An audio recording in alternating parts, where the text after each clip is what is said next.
unfortunately just couldn't get the points on the weekend. Yeah, I think we just gave the Geelong side probably too much of a, not a head start, but a scoring opportunities in the first half, and we really had to rectify that by making a few structural changes in the second half that really worked for us, but just unable to kick a winning score in the end of the game. Your role down back, pretty important in the game. How did it sort of evolve over the match?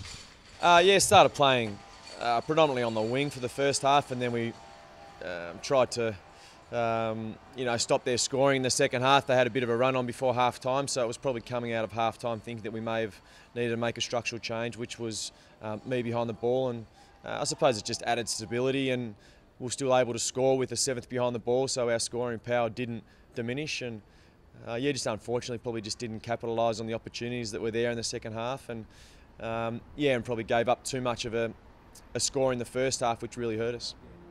How's Big Maxi? Obviously not his fault that you can pinpoint so many moments throughout the game, but how's he going just a couple of days on? Yeah, it's always tough when you have the opportunity to kick the goal that can potentially win you the game. You do dwell on it as an individual, but as you said, there's moments throughout the game that may impact the final score, and that's what the review is about. Not once did we mention the goal. It was all about the other stuff that happened throughout the game, and a little bit was defensively in the first half, but then also capitalising on our opportunities in the second half. So, no mention was made about the goal, and we move on. The Lions this week, you'll take on your old mate in different colours for him this year. What's that going to be like?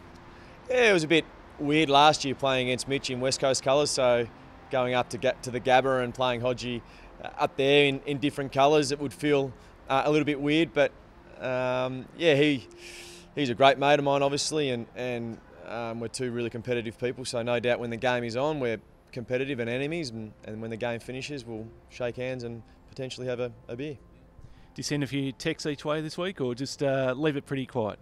We're pretty much in contact weekly, so it's we're not really personalities that push buttons, so it's just about rocking up and playing and then moving on and playing the next game. So it was just business as usual. Did you watch him on the weekend playing down here?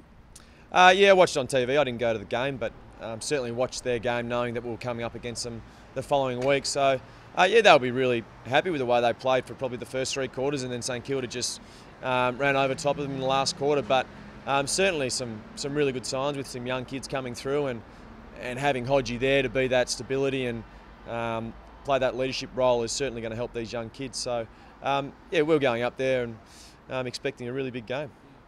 Obviously, I mean, externally people think, Melbourne red hot favourites for this game, but no easy game these days. How do you sort of see the Lions at the moment? You've got to take every game as if it's even pegging at the start. You can never, although you can do a lot of planning, you can never predict how the game will unfold. So as a player and as an athlete, you've got to prepare in that manner. And it's going to be a tough match. I've played up there probably once in the last 10 years, and we had a really good win, but it's irrelevant. They're coming off a loss, we're coming off a loss, so the mindset of both teams is they want to win. All right, mate, good chatting, and go well this weekend. All right, thank you.